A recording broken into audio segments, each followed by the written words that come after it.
Well, hi, friends. It's John Rustin and Sharon Sullivan with NC Family coming to you with our weekly update. Sharon, I guess the big news over the last week was this Supreme Court ruling that came out of the state of Alabama regarding in vitro fertilization. Right. It has really created kind of a firestorm across the nation, and it's been really, really interesting to watch. I think it's raised a lot of issues relating to not only IVF, but also when does life begin? And it's also captured a lot of political attention because of political races that are going on now in the sensitivity of political candidates and campaigns and the electorate to issues relating to abortion and life. Correct. So it's really kind of become the subject of a firestorm, not only in states across the nation, but in our nation's capital. So tell us a little bit about this case and sort of what caused all of this. Sure, absolutely. So it is a case that went through the Alabama Supreme Court after 3 couples had their embryos destroyed when an unauthorized person dropped them at a clinic. So they were suing the Center for Reproductive Medicine in Mobile, Alabama. The High Court voted 8-1 that the parents had the right to sue for damages under Alabama's Wrongful Death of a Minor Act. And that's a law that allows parents to sue for punitive damages if their child dies wrongfully. And of note, and the reason for so much debate this week, I believe, is a line from the decision that deems that Alabama's Wrongful Death Act applies to all unborn children, regardless of their location. So basically, the decision acknowledges the rights of the unborn. It's a great thing.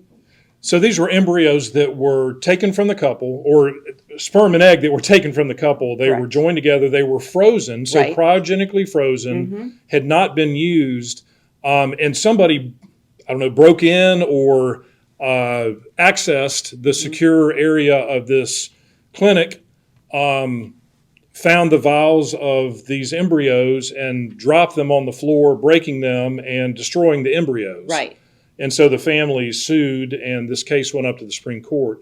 So it really, it has raised some very, and I'd say really reignited a vigorous discussion and debate and raised a lot of issues regarding the ethical nature of in vitro fertilization, but at the Correct. same time has also raised questions as fundamental as when does life begin? When does it begin? Yeah. And not only will that have ramifications for in vitro fertilization and other artificial insemination type of practices, but of course, murder laws and abortion laws. And so I think there were people that felt the groundswell coming when this was going through the courts, and now we're going to have to see where it goes. Yeah, and if when the egg and sperm is united and an embryo is created, we believe that is the moment of conception, and that is when life is created. If life is not created, then the question arises: when along that gestational and development path does life begin? That's right. Is it at the point of birth? Is it at an ambiguous number of weeks or months, or when? And so a lot of these questions have arisen.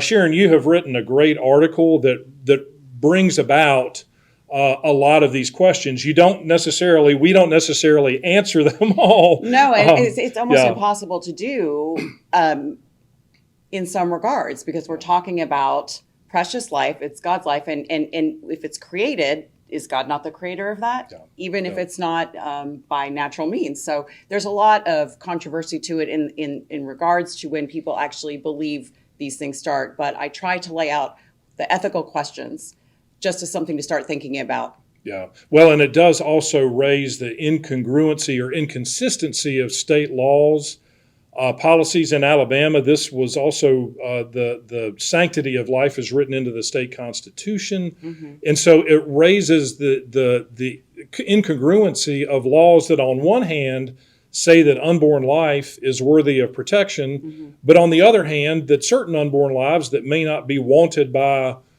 the biological parents or an individual is not worthy of protection and can be aborted. So lots of really interesting and very important questions arise. Again, you did a great job in your article addressing a lot of these things and raising a lot of these questions. And we would just really encourage you, there's a link to that article under the video. If you haven't looked at it already, please be sure to link to it there and read it, inform yourself, but also be open to, being confronted with some really important and very fundamental questions about Life Begin, because we really need to wrestle with these in order to, as we seek to do here at the Family Policy Council, to present biblical truth and a biblical perspective in the arena of public policy, because it really does affect life. So Sharon, thank you for that. You're welcome. It's been a very, very interesting week, and will continue to be as this debate continues to proceed across the nation. Of course, next Tuesday, March the 5th, are primary elections in North Carolina. And as we've done before, we want to again encourage you to be sure, of course, to get out and vote, but be an informed voter. There are also links under the video to a resource that we have produced that is a votes report. And you did a lot of work on the votes report too, Sharon, that shows how state legislators, members of the State General Assembly, the House and the Senate, voted on key issues. And there were a lot of really important votes during last year's legislative session. Busy year. Yeah, so that is linked, and those are on issues of life, parental rights, gender issues, gambling, marijuana legalization, a whole host of really important issues. That report is linked under the video. We also have links to other resources like ivoterguide.com, which is a website where you can go and learn about candidates, especially those who are running in primaries, in statewide races, congressional races, and state legislative races in North Carolina. So avail yourself of that. There'll be some links to the major political parties, which you can get some information from them as well. So, of course, be an informed voter, but be a voter and make sure you get out and vote in the primary election next Tuesday, March the 5th. Sharon, anything else? No, that pretty much covers what I've been working on this week. Okay. Well, friends, thank you so much, as always, for your support, for your time, for your prayers especially. And we're really grateful for that, and just appreciate the opportunity to work in partnership with folks just like you all across the state. So thank you. And with that, we will look forward to seeing you next week. God bless you. Have a good weekend.